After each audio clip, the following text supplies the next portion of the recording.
What's up, AP Psych? This is your lecture on intelligence.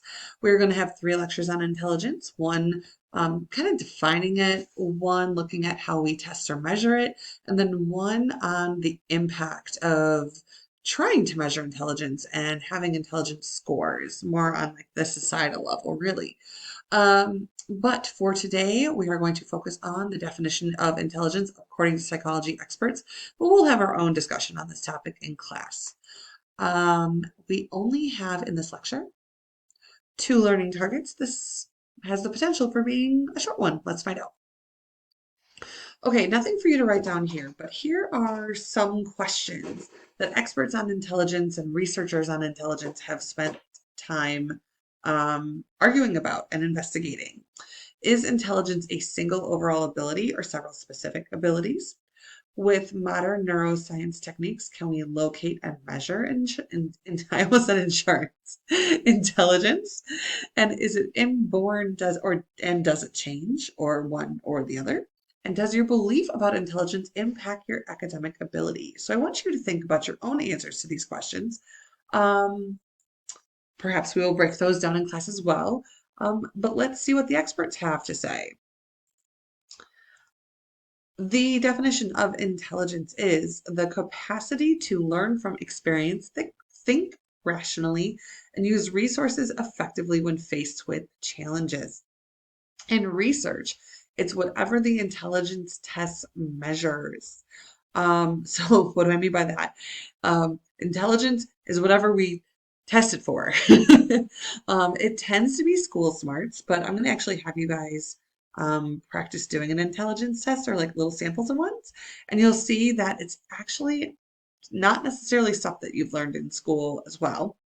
But one thing that most cultures agree on is that intelligence are qualities that enable success, but many cultures might define it differently. So in American cultures, individualistic societies, things like school smarts, getting a good job, um, memory strength, making money, things like that, speed of answering questions.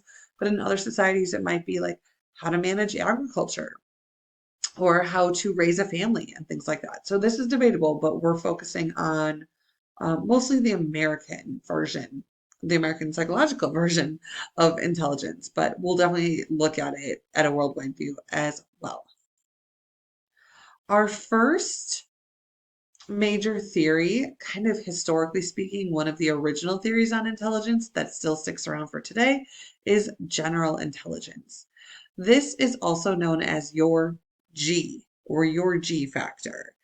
And this is the idea that intelligence is a single general factor for all mental abilities. And this is something that was invented, if you will, by a man named Charles Spearman in the late early 1900s. But this one has some staying power. Um, you'll see as we go that a lot of theories still work in the concept of G. And what Spearman said is that your G was stable across all types of intellectual domains. You might have some specific talents, what he called the S factor, but the abilities, those specific talents or abilities, still work together to help people learn and solve problems, leading to a single G factor. This is sometimes known as a two-factor theory because of the G factor and S factor, but more often than not, you just hear G. The G comes from factor analysis, which is we're going to talk about this. Factor analysis is like a mathematical process, sort of. It's a statistical procedure that identifies clusters of related items on a test.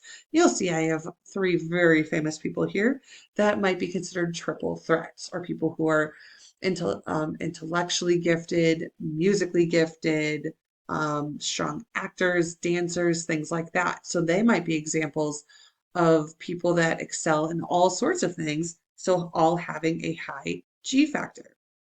Research discovered that those who excelled in one cluster tended to score well on others. So if you had good spatial ability, you might also have good verbal ability.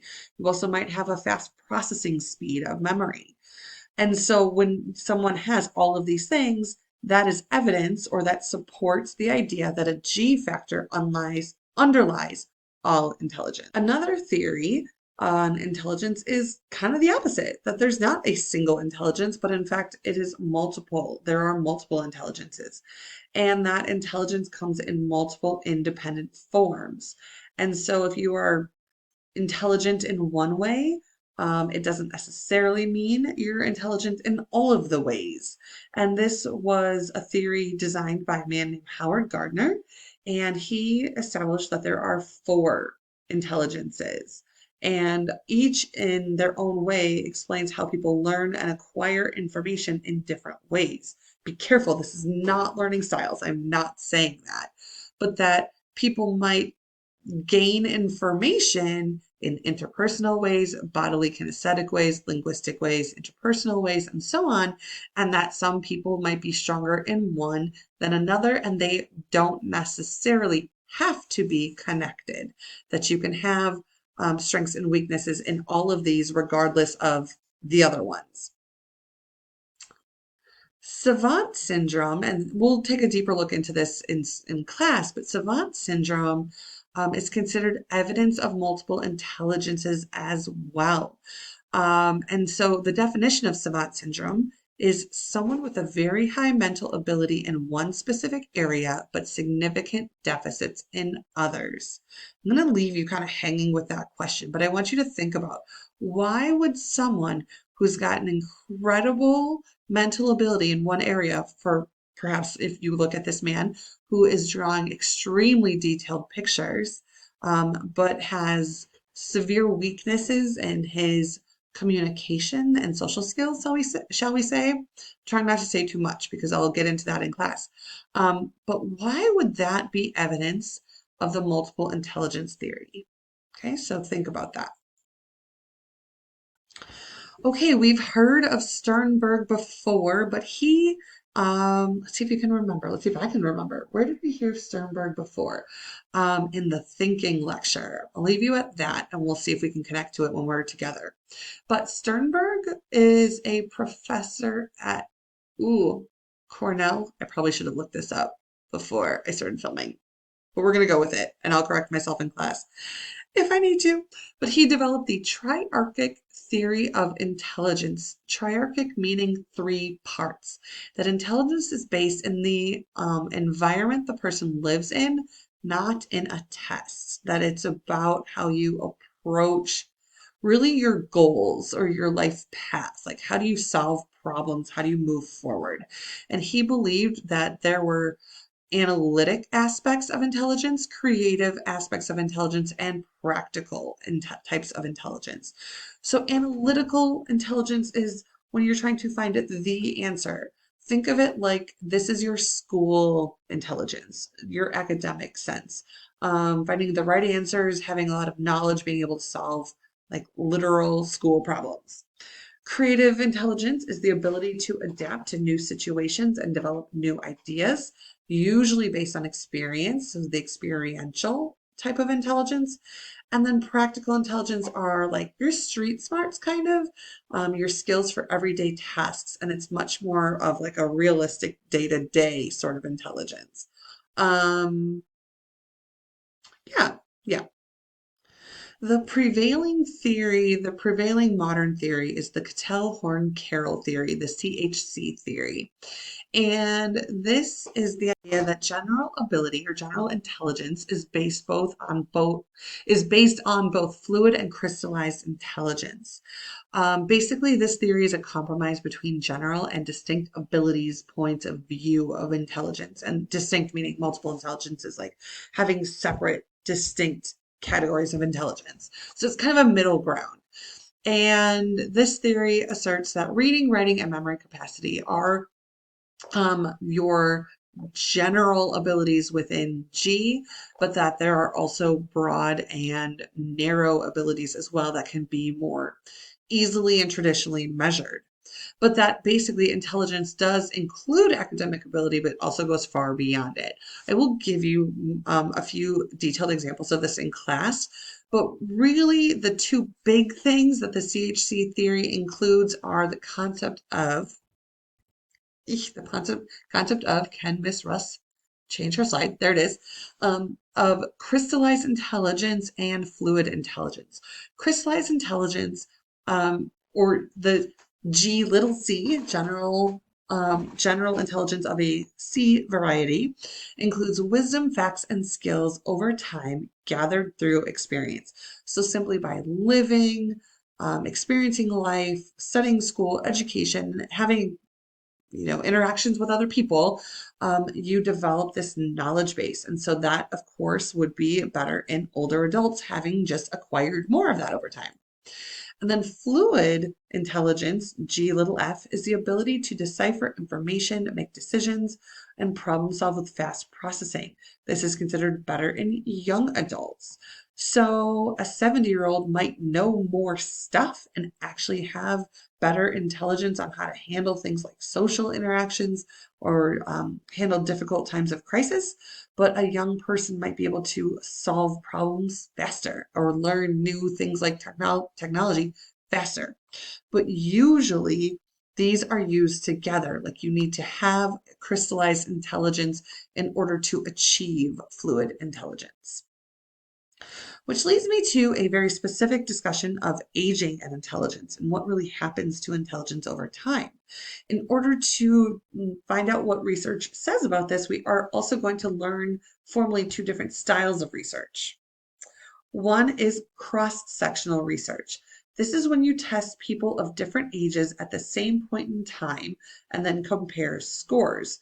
So for example, if you want to know someone's ability to understand how to work the newest type of cell phone, instead of seeing over their lifetime, instead of taking some 10-year-olds and then studying them for 70 years and see how they interact with the different types of cell phones over the years. Instead, you're going to see how both 10-year-olds, 20-year-olds, 30-year-olds, 40-year-olds, 50-year-olds, and so on in one set of time, like right now, how they each interact with cell phones. So it's all different people of different age groups, and then you're going to compare them. The problem with this method is you might run into something called the cohort effect, which means differences between subjects may be due to historical and social effects.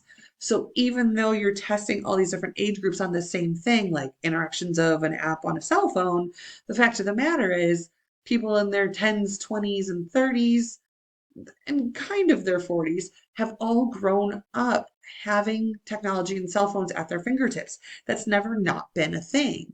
So that might bias your results compared to the people that are over 40.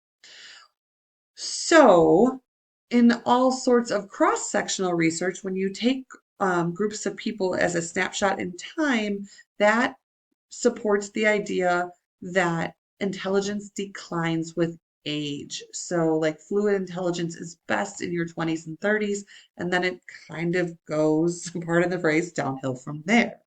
However, longitudinal research is a different style entirely, where you follow and retest the same people over time.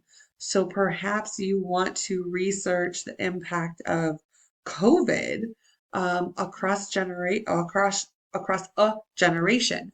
Perhaps you take kids who were in kindergarten in 2020, and I suppose they would be in like third or fourth grade, but you would take them specifically and you would do some sort of research on them throughout their whole life, maybe testing them every 5 to 10 years on some sort of set of criteria. It is expensive to do this type of research. You lose a lot of your participants as they just lose interest and don't keep in touch with the researchers, or perhaps life circumstances, they might pass away, and so you lose some of your subjects that way, and it takes a long time to draw conclusions, but it can help you draw really strong conclusions by being able to prove what happened to the same group of people in all different across their entire life. That research has resulted in the conclusion that intelligence is actually stable, that you have a similar level of intelligence from when you're a kid all the way until your elderly years, or even that it increases. Which brings me to my final conclusions. Most research shows that intelligence remains stable for most of your life. And we also know that aging adults do lose recall, memory, and processing speed, but they gain vocabulary and knowledge. And that social reasoning skills, as I mentioned, I mentioned, in older people are much more capable. So social reasoning skills increases because older people are able to take on multiple perspectives and understand multiple points of view, appreciate knowledge limits and be honest with, hey, I just don't know, and be comfortable with that, and then offer helpful wisdom to those that are younger. And kind of an awkward shift. The final topic we're going to look at in this lecture is biological bases of intelligence. Like, what can looking at our brain actually tell us about intelligence? Well, we tend to look at two things, both brain size and brain function. We do know to an extent there's some correlation, some relationship, positive relationship of zero point 0.4 between brain size and intelligence. That, yeah, the bigger the brain, kind of, the more intelligent one might be. Like, we know that Einstein's brain was 15% larger in his parietal lobe region, his math and spatial information center, and smaller in other areas. So it's not like his brain was bigger than everybody's overall, but it was bigger in certain ways. But we also know that brain size decreases with age, as does nonverbal intelligence scores. So as brains get smaller, there's a certain category of intelligence that gets lower. So again, there seems to be some sort of relationship, but we also know that brain size is influenced by genes, nutrition, and a supportive environment. So that might lend itself more to the nurture side of things. But really, what comes first, those neural connections or education? Does education make those connections, or do those connections help someone develop their education? And so that is, there's a correlation. There's definitely a relationship between brain size and intelligence, but how much can we really um, use one to explain the other? And then finally, brain function. Studies show that those with high IQ scores perceive stimuli and retrieve from memory and respond to prompts and events faster than those with slightly lower IQ scores. So, what does that really tell us? Well, it tells us mostly about the speed of processing. Again, that there are more neural connections in someone with a high IQ, and that those connections can act quickly. Remember, the more you use it, the faster it can fire again, long-term potentiation, pew, pew, pew. And so in that respect, those neural connections mean it's brain density and not brain size that matters. So a little bit of a neurological justification for intelligence there. All right, that's how we're going to define intelligence at this time. And you can see there's a lot of answers. It's not just one right answer. And we will have our own discussion on this stuff in class. See you then.